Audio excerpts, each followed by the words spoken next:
All right, this is Mandy Chapter 26. Mandy wished that she didn't have to go to school the next morning.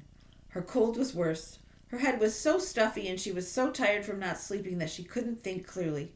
And of course she wanted very much to see if there was another surprise at the cottage. But there was a problem. If she didn't go to school, she would have to think of a reasonable excuse. If she admitted to fatigue or a cold, she would be kept at home. That would mean no trip to the cottage at all. So avoiding Matron and Ellie, she forced herself to dress, eat breakfast, and go to school. She tried to behave as though nothing were wrong. She wondered what she would find at the cottage later that day, hopefully an explanation of all the wonderful happenings there. Would an admirer make himself known? If he didn't, perhaps, should she leave him some kind of thank you note for his generosity? That would be the polite thing to do. It was all so exciting. Mandy felt fevered and flushed. There was a strange throbbing in her head. It seemed that school would never come to an end. She was not interested in writing in mathematics and grammar today. It was impossible to concentrate. Mandy felt tremendous relief when the school bell finally rang. At least the rest of the afternoon was her own. She would have to run all the way to the cottage. She would have run all the way to the cottage had she not been so tired. All was quiet when she arrived, such a contrast from school. Mandy looked across the clearing. Everything was as usual. Nothing changed. Nothing stirred. And she felt a feeling of disappointment. She had been so keyed up all day looking forward to this one moment. She told herself that it was early yet, that she really mustn't expect too much. Perhaps an admirer was not able to come here every day. Then, as she walked through the doorway into the cottage, she gave a cry of joy. In the middle of the living room was an object wrapped in cellophane. It was a huge chrysanthemum plant, all russet and golden blooms bursting with life. Nestled among the swayed soft leaves, there was another note.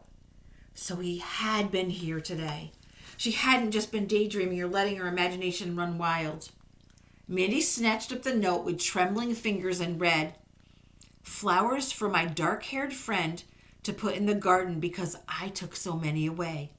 An admirer." Mandy touched her hand to her forehead. It was all so incredible.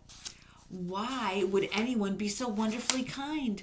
Why should this be happening to her? And there's the note that the admirer left.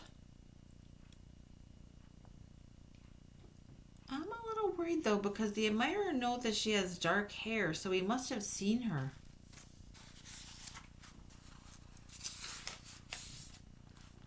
She was just about to remove the cellophane from her flowers when she sensed a movement behind her. For one paralyzing moment, she knew there was another presence in the room besides her own. She spun around quickly and saw a dark-shaped silhouette against the light, and she screamed. Sue was standing in the doorway. "Hey, I'm sorry, did I frighten you?" Mandy was speechless. For a full second, she was unable to move, but then she instinctively drew her hands behind her back with the note. Had Sue seen her reading it? "I followed you from school," Sue said. "I could just tell you had something to do today. You couldn't concentrate for anything." She stepped into the room. "Gosh, this is really neat."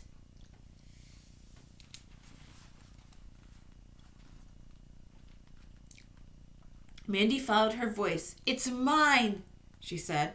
"So? How did you find it?" "Oh, I just did." Mandy felt a wave of anger. What a horrible thing for Sue to have done. How could she have followed her? What on earth was she going to say? How could she explain this cottage? How could she get Sue away from here? "Is this where you've been coming every day?" Sue excitedly moved toward the shell room and gasped as she opened it. "Wow, look at this! Get out of there!" Mandy said with such vehemence that Sue looked startled. "What's the matter with you?" "You shouldn't have followed me. You had no right to come barging in here. That's a mean and sneaky thing." Sue interrupted her. "Well, you're not supposed to be here either." "That doesn't matter. This is my place. It's been mine for ages. Now go away and leave me alone. Go and find some other place of your own." She was so angry she began to cry. Then she started to cough. She felt simply awful. The worst thing was that, even should she be able to make Sue go away, Sue knew about the cottage now. Nothing could change that. It spoiled everything. No more secret days to herself. No longer could she pretend that this cottage was her very own place. "There's no need to get so upset," Sue said. "You look awful. Are you all right?" "Of course I am. It's just that you make me so angry. It's all your fault." "Well, how was I to know? Where did you get these?" Sue was looking at the chrysanthemums. "I bought them." "How did you get the money?" "I saved it." Mandy desperately cast about in her mind for something to distract the other girl. What if she found out about an admirer? It seemed that the whole world was beginning to collapse today, and she felt so sick. She began to cry again. Sue looked at Mandy and then said in a more subdued voice, "I think we should get out of here. We ought to go home. Matron doesn't know where we are. We could get into trouble." "Don't you tell her! You're not to tell her!" Mandy was hysterical, crying. All right, I won't." Sue seemed anxious now and began to pull Mandy outside. "I think you're getting sick. You really do look sort of different. Let's go, Mandy, please." Mandy felt tremendous relief. Unwittingly, her tears had been the answer. Sue was so concerned about Mandy that her interest in the cottage was temporarily put aside. Mandy willingly let herself be led away.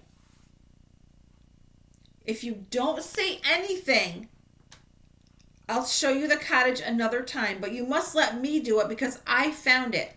Maybe I'll let you share it too, but you mustn't say a word." Mandy would have promised Sue anything at this point. Better to try to make her an ally than to have her hostile and telling tales. If only she could keep Sue out of the cottage until she felt just a little better. Then she'd think of something. She wished she could get rid of the fuzzy feeling in her head. The girls climbed the big stone wall. Mandy was trembling. She was still terribly upset and supposed it was some sort of reaction to that.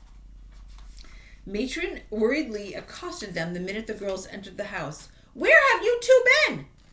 They hesitated and she looked sharply at Mandy's tear-stained face. "What's the matter, Mandy? What happened?" Mandy opened her mouth to speak, but Sue broke in first. "She's not feeling well, Matron. Well, we stayed at school for a while and then I brought her home." Matron placed her hand on Mandy's brow. "You're running a fever, child. Go and get into bed immediately. Sue, run and tell the cook to make a hot drink. I'll bring you some aspirin in a moment, Mandy." And that's the end of chapter 26. And here's our bunny.